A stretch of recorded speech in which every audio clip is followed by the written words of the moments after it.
never sees the sun. Where the lost are the heroes, and the thieves are led to drown. Everyone. You ready? All right then.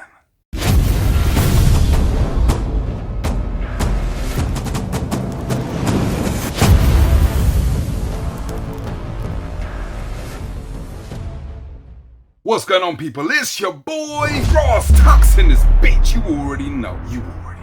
God of War. God damn is all I can say. It should have been called God of War. God damn in this bitch. I mean, this game is amazing. The first thing you're gonna notice is the visuals. Now, if you're playing it on a PlayStation Pro, the colors are just rich, deep, saturated, gorgeous looking game. One of the best looking games ever.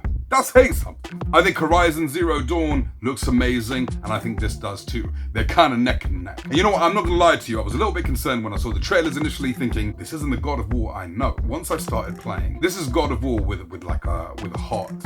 You know, it's him and his son, two very different people in their own right, but the way they bond throughout the story, you understand where both of them are coming from, and you really do appreciate the dynamic. The story between the two of them is very, very well told. Little nuances, little things Kratos does with his son, very subtle. But I don't know how they did it with the mocap team or whatever, the way they managed to capture so much emotion in just the subtlest of movements and gestures is really well done. And let's talk about the fighting. God damn, the fighting is amazing. Let's just say, look, you're gonna feel like Thor, because his axe, every time you throw that bitch and it comes back to you, you feel the thump. It's very satisfying, it never gets old. You feel every swing, every strike, every block. There are a lot of games like this where you don't manage to quite feel the action, even though you're enjoying yourself.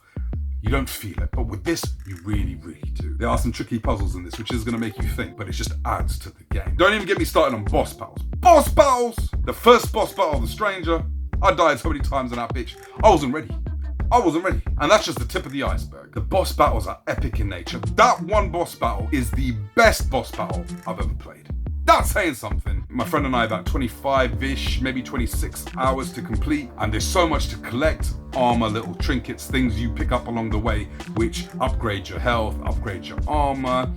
You've got a skills tree, which add a plethora of devastating moves to your arsenal. You're gonna wanna get them all. It's vicious, it's violent, the HDR is stunning. Everyone is their own character. There's a few characters which are really gonna stay with you.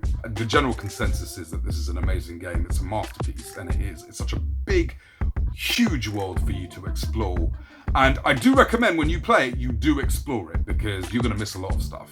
There are some things that you're gonna miss that you're gonna have to level up, come back, pick up that armor or those items, but it really is something quite special. It's gonna pull at your heartstrings, and it's gonna make you feel like Thor in this bitch. Isn't that a win-win? It's a win-win for me. I don't know what to say to you. I'd love to go more in depth with this game, but I don't want to spoil anything for a lot of people who are still playing it through. And it's the best game of the year so far. Guys, what do you think? You played it through, you're halfway through. What are your guys' thoughts? What do you think about the action? Pick it up, worth every penny, and you'll probably come back to it. All right, guys, you take care. I'm gonna catch you soon. Brass tag.